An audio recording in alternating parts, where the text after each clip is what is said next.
Ayan po, patuloy po tayo sa ating ginagawang panata or devotion na kung saan sabi nga mamanata po tayo ting araw-araw na makapaglaan po tayo ng oras at pagkakataon na ibibigay sa Diyos.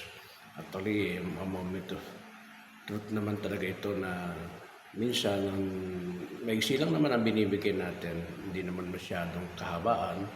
Ibig sabihin, hindi naman mahalaga po yung masyadong mahaba or na oras, bagamat meron din pangangailangan ng ganun. Kaya lang, ang kagandahan po nito, everyday, meron tayong pagkitiwala sa buong maghapon ay nagbibigay tayo ng pakikipag-ugnayan po sa ating Diyos. Mahalaga po ito sapagkat ito yung tinatawag na parte na kung saan po na ipapakita po natin sa Diyos at nagpabalik po tayo ng pasalamat sa Kanyang ginawa po sa buong maghapon ng kahapunan o lahat ng mga daang araw, and then another day na tayo po yung makakadudod po sa ating Panginoon. Ganon din po no, na ang Diyos po ang nagbibigay rin ng Kanyang pakiusap. Sabi po sa 12:1 and 2 na ng verse ng Roma ay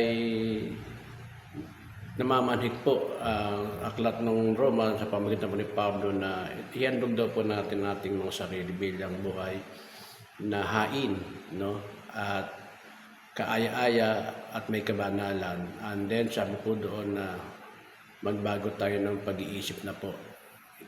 Kaya ito po yung dapat natin maanawa na mananotice po natin dito na dati po ay ang gumagawa nito lamang noong panahon po ng Israel, Old Testament time, ay yung high priest po na nagpapasok sa kabanal-banalan dako sa templo, sa sanctuaryo ng Diyos upang ibigay po yung mga mga hayop no, sa mga pagkakasala po. At yun po ay binibigay po yun para po mabayaran ang kasalanan ng nagawa po ng bayan ng Israel. Pero tinuldo ko na yun ng Panginoon kasi monotonous na po ang nangyayari na ganoon pa rin po at patuloy pa rin. At kumbaga, pag-aari po patay po, no? Papatayin, tapos mananatiling patay at susunugin. Pero nang dumating po sa punto na ang Diyos na po ang gumawa ng kaparaanan na siya po ay ihandog po ang kanyang buhay para maging haing buhay, ang kagandahan po doon sa tinatawag na paghahandog po ng ating Panginoon Kristo, hindi siya nanatiling namatay, kundi pagkatapos niyang ihain ng kanyang buhay, bayaran ng kasalanan na hinihingi po ng Diyos Ama na pagbabayad po doon sa kasalanan po ng tao at inako ito ng Panginoon Kristo. After 3 days po nabuhay po siya. So sa pagkabuhay niya ngayon, yun ang pinakamaganda na malinis na po.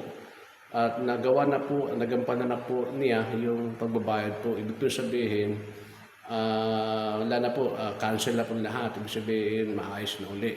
So, ganun po ang mangyayari kung tayo po ay magkakaroon po ng tinatawag na pagkakataon po na tanggapin ang ginawa ng Panginoon Kristo sa sampalatayanan, ang pagliligtas ng Panginoon Kristo at sang-ayunan ang buong plano po ng Diyos Ama sa ating pong patuloy na pagpapakumbaba, ay makikita po natin mga kapatid na tayo po ay mayroon ng pagkakataon at hinihingi na ito sa atin ng Diyos na tayo mismo ay pwede lang lumapit sa Diyos ng buhay. Na dahil nabayaran na po yun ang kasalanan natin ng Panginoon Kristo, noon ngayon magpakailanman, noong dati pa tayo o hanggang sa ngayon, hanggang sa nagdaang taon po natin na nabayaran po yun.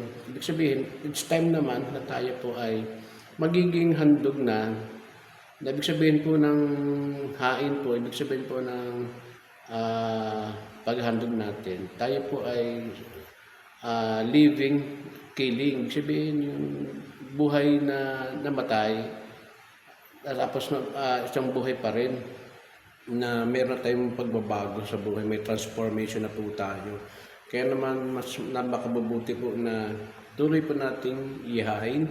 Kaya nga maganda ho, everyday, malapit tayo sa Diyos kasi po yung guidance po niya at masusubaybayan po tayo sa bawat araw po ng buhay natin. Kaya naman kung meron po tayong mga bagay na dinadaan, daanan lang natin at sapagkat tayo po ay mga tinubos na po natin Panginoon Kristo, tayo po ay meron ng kapangyarihan para lumaban po sa mga bagay ng pagkakasala. Bagamat kuminsan nakakasala po tayo, pero kagandaan po dito, yung conviction po ng ating Panginoon ay buhay na buhay po para po sa atin. Tayo po yung magsisi, tayo po yung lumapit, humingi ng tawad, at humingi po ng pagkatagumpay po sa anumang pong bagay na ating pong dinadaanan. Salamat po at magandang araw po sa bawat isa po sa atin.